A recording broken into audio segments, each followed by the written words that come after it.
इंदौर के किशनगंज थाना क्षेत्र में रहने वाले रितेश जोशी ने ग्रामीण एसपी को आवेदन देकर न्याय की मांग की। रितेश का कहना है कि उन्हीं की मल्टी में रहने वाला युवक कुलदीप ठाकुर उनके परिवार से आए दिन मारपीट और दबाव बनाता है। पूर्व में भी परिवार द्वारा इसकी शिकायत थाना किशनगंज में की गई थी, जिसका प्रकरण महू कोर्ट में विचाराधीन है। रितेश का आरोप है कि कुलदीप उनकी बहन के पीछे कई वर्षों से लगा हुआ है, लेकिन सामाजिक मर्यादा का ध्यान रखते हुए परिवार ने शिकायत नहीं की थी। अब मामले में पुरानी रंजिश के कारण कुलदीप ने रितेश और उनके परिवार पर झूठे आरोप लगाकर एफआईआर दर्ज करवा दी है। रितेश का कहना है कि थाना किशनगंज में उनकी कोई सुनवाई नहीं हो रही और पुलिस ने बिना जांच सीधे एफआईआर दर्ज कर दी।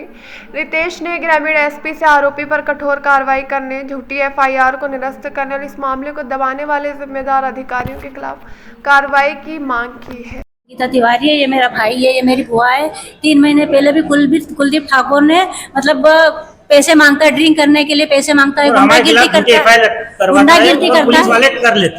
गुंडागिर्दी करता है और जब अगर पैसे के आसपास भी मेरे किसी से मारपीट नहीं करी, गुंडागिर्दी करता है और दारू के लिए पैसे मांगता है। अभी मेरी बुआ को बीच में पेंशन के पैसे मिले तो बोले मेरे को 2 लाख रुपए चाहिए। इसने मना कर दिया, बोले तेरे को देख लेंगे। जब से ये दुश्मनी पालने रखा, बीच में 3 महीने पहले इसने क्या करा कि मतलब कॉलोनी की भीड़ बना के और हमारे घर में घुसा। इसमें नम्रता और उसका पति राजकुमार शर्मा भी शामिल थे। इन्होंने मतलब मेरी दादी को धक्का दिया तो उसके सर में चोट आई, खून भी निकला उसके बाद भी। और मतलब भीड़ ने इसको भी पकड़ के लेके गए, मारपीट करी। उसके कुलदीप ने इसको लात मार के चैम्बर के ऊपर गिराया। और हमने जब थाने पे गए हम लोग तो थाने पे टीआई साहब कोई सुनवाई नहीं कर रहे और बोलते हैं बोले कि अगर ज्यादा चिल्ला चोट करोगे या कुछ करोगे तो तुम्हारे खिलाफ कोई भी धारा लगा के तुमको अंदर करवा देंगे। लेडीज हो तो क्या करोगे? बोले हमको तो जो हरे हरे नोट दिखाएगा उसके बोले हम शिकायत दर्ज करेंगे, वरना कोई कुछ नहीं, हमारा कोई कुछ नहीं बिगाड़ सकता है बोले। हाँ, थाना प्रभारी। और हम अभी बीच में मतलब 6 तारीख के दिन भी मेरे भाई के साथ मतलब इन्होंने ना झूठा वीडियो बना के और झूठी कंप्लेंट टीआई साहब ने लिखी है, कुलदीप ठाकुर ने लिखवाई। मतलब हमको राजीनामा करने के लिए दबाव बना रहा। हम बाहर निकलते मेरे मतलब 7 से 8 साल से मेरे पीछे पड़ा हुआ है। घर रोड से निकलती मेरा पीछा करता है और क्या बोलता है चलते क्या होटल में तेरे को 5,000 रुपए दूंगा। मतलब इतनी गंदी अश्लील हरकतें करता है कि मतलब अपने मुंह से मैं बोल भी नहीं सकती हूँ। और हम अगर थाने पे जाते, मैंने अपने हस्बैंड को भी नहीं बताया क्योंकि मेरा घर टूटने का डर है कि मेरा हस्बैंड गलत मतलब वो करेंगे। और मेरा भाई बोलने जाता है तो इस पे भी मतलब जानलेवा हमला करते हैं और बोले तेरे बच्चों को डंपर से कुचवा देंगे। डंपर कॉलोनी में खड़ा कर रखे रखते और तेरे बच्चे बाहर निकलेंगे बोले डंपर से तेरे बच्चों को मरवा देंगे, तेरी औरत को किडनैप करवा लेंगे। और जब हमला करा था घर में, जब 200 लोगों की भीड़ घुसी थी, उस टाइम पे इसका पर्स, इसकी चेन, मेरी भाभी का मंगलसूत्र और मेरी भाभी के कपड़े तक फाड़ दिया था। और हम कंप्लेन लिखवाने गए तो टीआई साहब ने कोई सुनवाई नहीं करी। टीआई का नाम है कुलदीप खत्री। मतलब कोई थाना कौन सा पड़ता है? किशनगंज थाना पड़ता है। और कोई सुनवाई नहीं करते। किस तरीके से बोलते हैं? मतलब इतने गंदे तरीके से बोले तो लेडीज है तो क्या करेगी? बोले हमको बोले कोई मतलब नहीं, ज्यादा करेगी तो बोले तेरे पे प्रोसिक्यूशन का मतलब इल्जाम लगा के और तेरे को धाराएं बढ़वा देंगे, तेरे को बदनाम कर देंगे। मतलब इस तरह के गंदे शब्द बोलते हैं।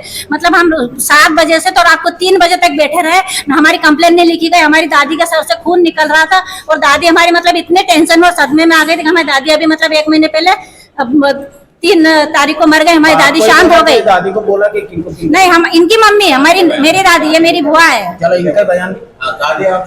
तो आपने आवेदन कहाँ दिया इसके? हमने आवेदन मतलब कमिश्नर कार्यालय भी दिया, आईजी को भी दिया है, एसपी ऑफिस भी दिया, हमने सब जगह दिया है।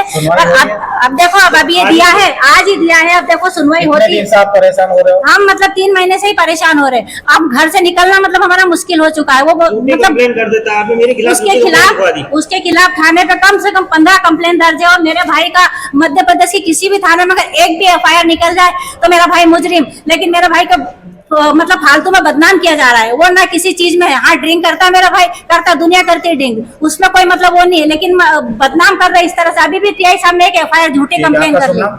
संगीता तिवारी। रोटी खाना खा रहे थे, एकदम हमको तो पता नहीं है कि कुछ हुआ। हमारा भैया घर में सोया हुआ था और एकदम से आया, दरवाजा बजाया। हमने बोला कौन है? तो एकदम से हमारे घर में सबको, औरत आदमी, कॉलोनी की पूरी भीड़ लेके आ गया और बोला तेरा लड़का कहाँ है?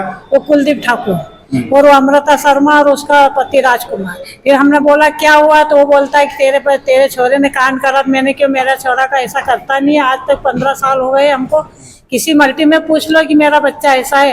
तो मेरे को धक्का मारा, इसका ऐसा बाल पकड़ के खींच के ले गए और मैं छुड़ाने गई तो मेरे को लात मारा, चैम्बर पे गिरा दिया। इसको लेके थाने पे गए थे आप? थाने पे तो वो उसके दोस्त को छुड़ाने गया, हमने कहा बचाओ बचाओ, तो इसका दोस्त छुड़ाने गया तो उसको मारपीट करा, जब तक कि इसका ये भागा, डर के मारे भाग थाने पे गए। गए तो वहाँ थाने पे गया तो हमारी सुनवाई नहीं करी। मैंने कहा मेरा बच्चा इनको लेके गया, थाना प्रभारी का क्या बर्ताव रहा वहाँ? वो हमको बहुत गंदा बर्ताव, रोटियाई बोलता है तेरा लड़के ने कुछ कांड करा तो भगा बोले। और जिसके साथ आपको भीड़ भी कोई रहती है वो हंकार लोग जैसा सच्चे कुछ- हाँ, मेरे को बोला कि बुड्ढी तेरा क्या बोले इस उम्र में।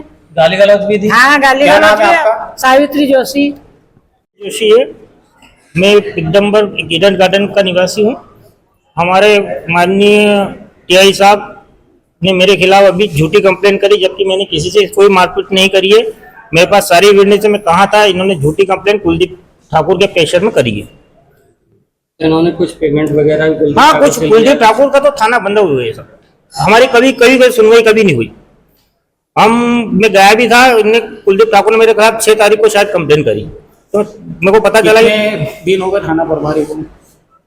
थाना ये मैं होगा 3-4 महीने करीब हो गए। थाना प्रभारी को कितने साल हो गए यहाँ पर? यहाँ वो तो आइडिया नहीं सर। हाँ, 4-5 साल के करीब तो हो गए। 4-5 साल के करीब। उनकी तरफ से क्या आश्वासन है? कोई आश्वासन नहीं, कोई आश्वासन नहीं, बात ही नहीं करते। अपने हमको तो प्रेशर डालते कि तुम सीएम हेल्पलाइन से कंप्लेन लो। हमने सीएम